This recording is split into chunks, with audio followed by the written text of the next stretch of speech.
अस्सलाम वालेकुम मेरे पाकिस्तानियों, एक कंसर्निंग मैसेज है ये। और मेरा क्वेश्चन जो है आसिम मुनीर साहब हमारे चीफ ऑफ आर्मी स्टाफ के साथ है, हमारे जो चीफ जस्टिस हैं अता बंदयाल से है, और हमारे जितने भी बड़े बड़े इदारों के जो चीफ हैं उनसे है। 1 करोड़ पाकिस्तानी पाकिस्तान से बाहर रहता है। अगर आप उनके 10 साल की भी रेमिटेंसेस को कैलकुलेट कर ले तो $150 बिलियन के करीब रेमिटेंस 10 साल की बन जाती है।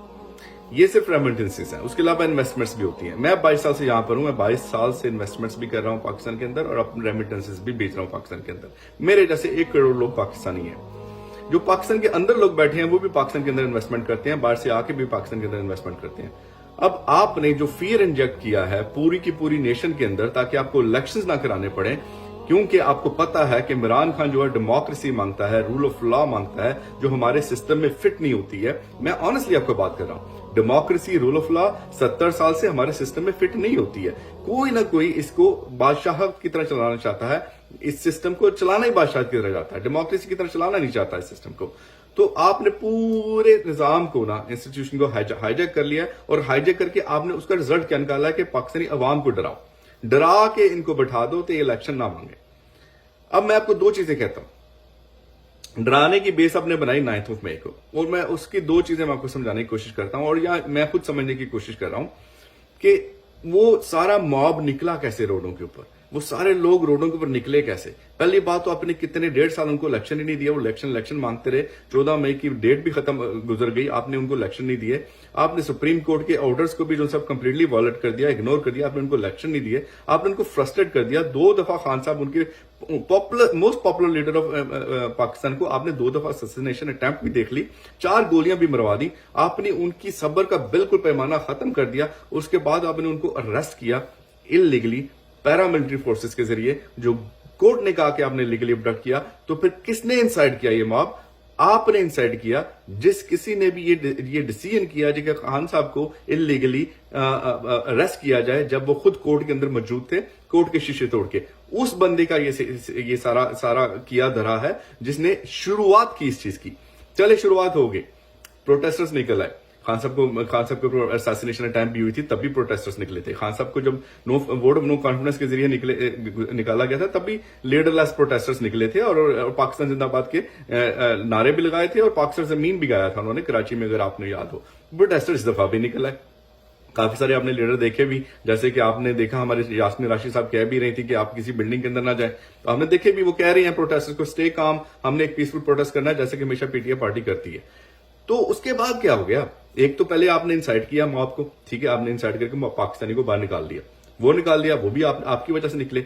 जब पाकिस्तानी बाहर निकल गए, फिर आपने उसको यूज किया, और उसके बहुत सारे एविडेंसेस हैं। इवन कोर्ट कमांडर की एक बिल्डिंग ले लो ना आप, दरवाजे कैसे खुल गए अपने आप?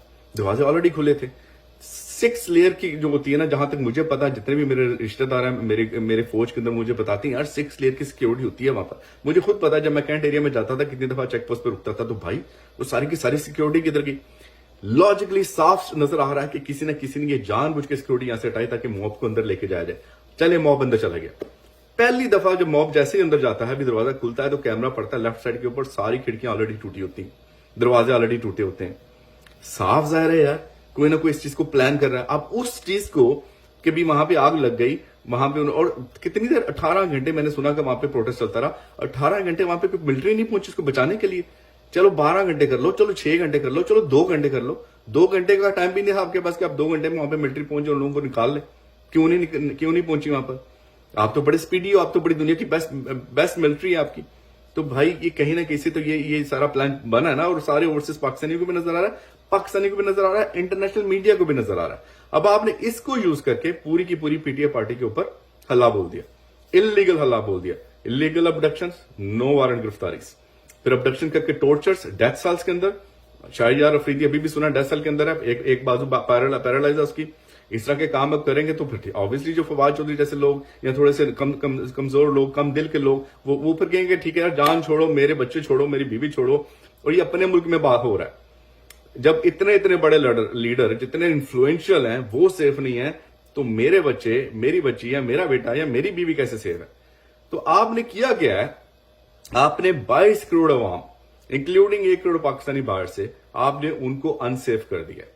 कंप्लीटली अनसेफ कर दिया। अब मैं किस मुंह से कैसे कहूं कि मेरा मुल्क सेफ है मैं यहां पे किसी गोरे को कैसे कहूं कि भी टूरिज्म के लिए जाओ नॉर्दर्न पाकिस्तान में। खान साहब के जमाने में देखा था आपने, टेररिज्म टूरिज्म पे गए थे।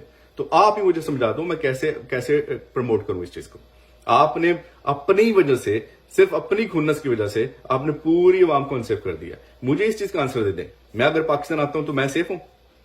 मैं 22 साल से रेमिटेंसेस दे रहा हूं, एक मुहब्बे वतन पाकिस्तानी हूं। आपका 5th जनरेशन का वॉरियर था, जाके अतर काजमी के साथ इंडिया के साथ आपके लिए लड़ता था, इंडियन ट्रोलर्स के साथ। मैं सेफ हूं पाकिस्तान में? नहीं। मेरी बच्ची सेफ है पाकिस्तान में? नहीं। मेरा बेटा सेफ है पाकिस्तान में? नहीं। मेरी बीवी सेफ है पाकिस्तान में? नहीं। तो भाई हम अगर सेफ ही नहीं है तो फिर हम पाकिस्तानी नहीं, हम पाकिस्तान को क्या सपोर्ट करें? तो फिर तो रेमिटेंसेस भी खत्म कर देनी चाहिए, फिर तो बिजनेसेस भी खत्म कर देने चाहिए। 1 करोड़ पाकिस्तानी को बिल्कुल हाथ उठा लेना चाहिए पाकिस्तानियों से। अगर आप यही चाहते हो, हमारा वोट का राइट तो आपने पहले नहीं हमें दिया, अगर आप यही चाहते हो तो फिर आप मुल्क को आगे कैसे लेके जाओगे? फिर किसी और जंग में जाओगे? कितनी दफा आप जंगे लड़ोगे और कितनी दफा आप जंगे जीतोगे? तो समझने की बात है, हम ही हैं आपका फ्यूचर, और आपका फ्यूचर हम है और हमारा फ्यूचर आप है। हम दोनों आपस में एक दूसरे का फ्यूचर है। ये पीडीएम माफिया नहीं है, ये क्रिमिनल्स नहीं है आपका फ्यूचर। ये आपको अभी लग रहा है कि आपकी, क्योंकि आप डेमोक्रेसी नहीं चाहते, क्योंकि आप एक वही बादशाहत का रूल चाहते हो और डिस्गाइज डेमोक्रेसी चाहते हो और रूल ऑफ लॉ नहीं चाहते मुल्क के अंदर, हमने बस पीडीएम का साथ देना है। और भाई ये वो टाइम खत्म हो गया, वो टाइम खत्म हो गया। ये नेशन जो सी है ये डेवलप हो चुकी है, ये मैच्योर हो चुकी है। अब एक मैच्योर नेशन को, जिसकी 60% यूथ आजकल की ग्लोबल विलेज के जमाने में हर चीज जानती है, दुनिया को जानती है, वो समझ चुकी है कि डेमोक्रेसी क्या होती है। आप उसको दबा नहीं सकते। आपने अनसेफ कर दिया है पूरी की पूरी 22 करोड़ पॉपुलेशन को अपनी गलतियों की वजह से। तो प्लीज ये अनसेफ्टी से हमें सेफ्टी में लेके आए, ताकि हम आपकी हेल्प करें, आप हमारी हेल्प करें, हम इस कंट्री को आगे लेके जाएं, हम इस कंट्री को डेवलप कंट्री बनाएं। जैसे कि इस टाइम इंडिया प्रोजेक्ट कर रहा है, जिस तरह की ईरान प्रोजेक्ट कर रहा है, चाइना में प्रोजेक्ट हो रहे हैं, अफगानिस्तान तक आपसे आगे निकल गया है, बांग्लादेश तक आपसे आगे निकल गया है। हम इन सबसे आगे निकल सकते हैं। हमें सिर्फ मिलकर एक कौम बनना है, उसमें बेशक फौजी हो, बेशक सिविलियन हो, बेशक जो भी हो, जो सा इदारा हो, हमने मिलके इस कौम को आगे लेके जाना है, इस कंट्री को आगे लेके जाना है। और इन गंदे गंडों को जो 30-35 साल आपने बेशक लेके आए, बेशक जैसे भी आए हैं, इनको मुल्क से निकालना है, क्योंकि ये लोग करप्शन के जरिए आपके मुल्क को नीचे लेके जा रहे हैं। इसी वजह से आपका अपना बजट भी कम है, क्योंकि इतने पैसे बनाते ही नहीं है ये।